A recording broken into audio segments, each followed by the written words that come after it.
Alright, so let's get started. So go pick a 7 by 5 inch. Let's pick a portrait 8 by 10. That sounds good. And so what I'm going to do here is already selected for me uh, the type of gradient I want. So I'm just going to draw that. This thing's going to make a circle with an inner circle with the colors of the gradient that I picked. Once it goes, there we go. Um, that's really not where I wanted it, so I'm going to actually move it, make the radius a little bit more away from the edge. Let's see here. Bam, that looks good.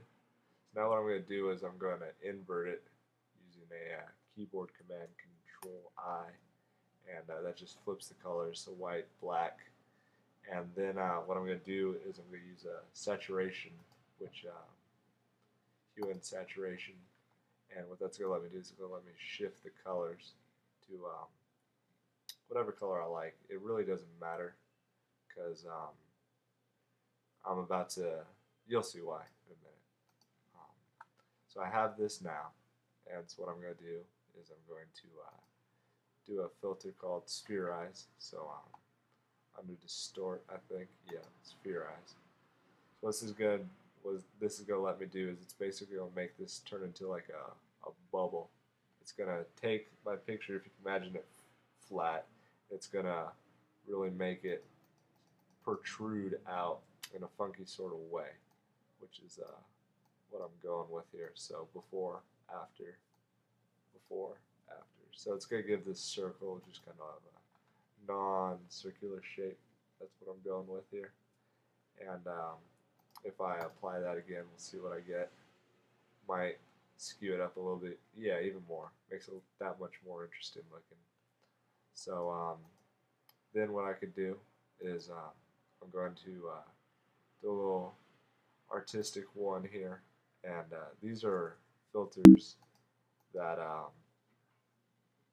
that basically let me add just like a different texture to it. But what I'm going for is one that's going to put a black and white. So not really looking for that. Stamp is usually, there's a winner. So we've got stamp. And the reason why it's orange, and I'll show you this in just a sec once this goes back here. So now that this is orange, the reason why it's orange is because this is picked. So the two primary colors that are going to come off this are orange, which is exactly this color. To prove that to you, I'll use this color and I'll make this ring disappear in the circle. Bam, bring it back. So anyways, what I'm going to do is I'm actually going to use this tool. I'm going to go up here, pick a color I like. This is usually a color I like. This green here seems pretty nice. And we'll go orange, maybe a fiery orange.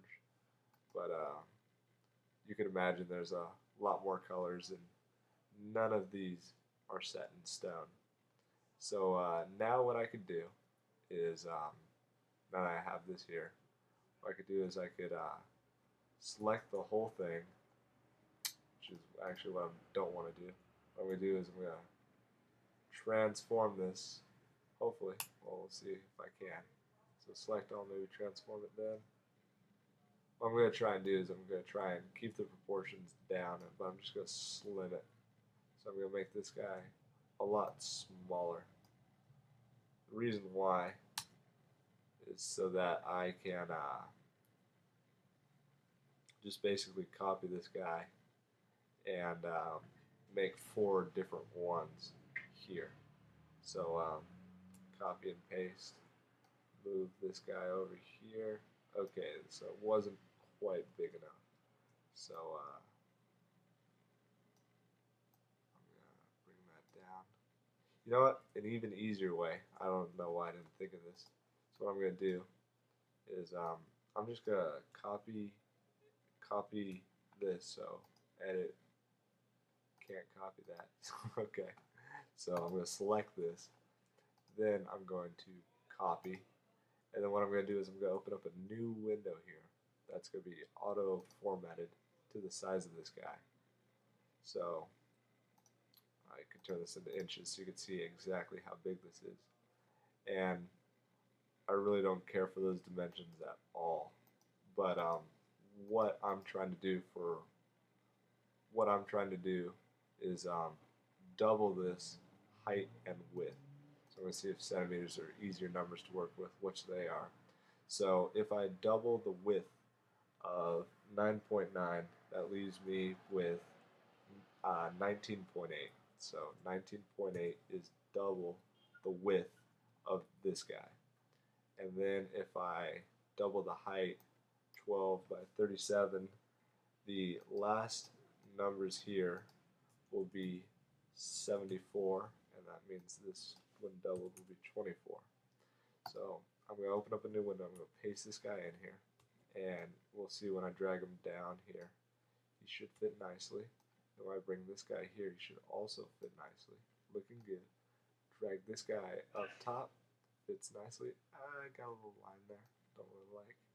But that looks pretty good. So what I'm going to do is I'm going to bring back that little familiar color selection here. And I'm just going to find something I like, something that catches my eye. Pink, I know you don't like that, so I'll pick something else. So blue, that looks pretty nice. Pick this guy over here.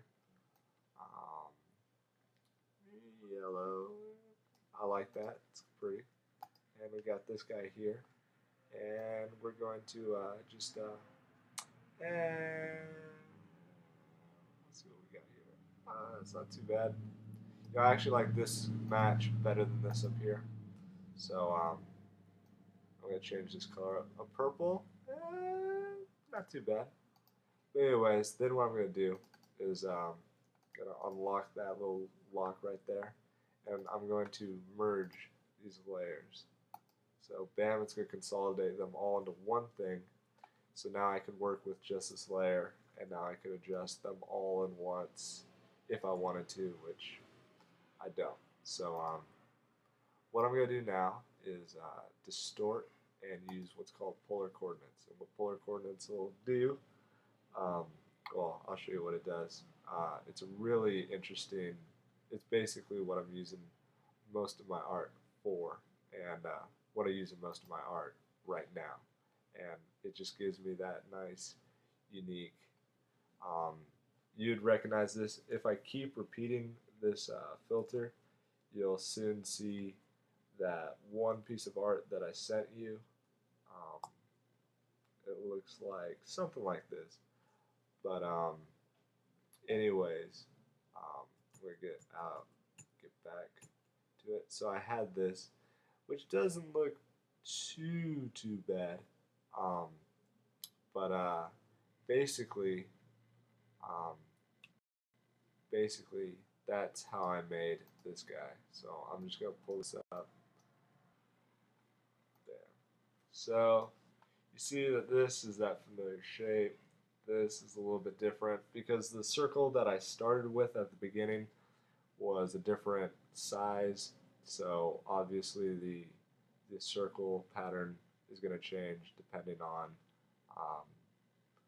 what I did at the very beginning, and that'll give me a slightly different product here at the end.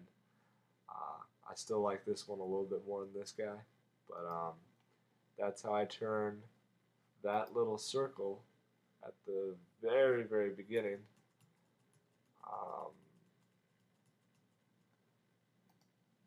just doing this so you can see where time took us. That little circle turned into that. And it's just by me fiddling around, doing a little repetition, and then hitting it with this polar coordinates, which just, I think it's great. It just changes shapes into more unique shapes. Well, I mean, polar coordinates always goes back into that loop structure, the kind of the moon, looking at the moon shape. But so it does it for any of these. But I really like it, and so that's how I made that last piece. So I'll talk to you soon, Mom.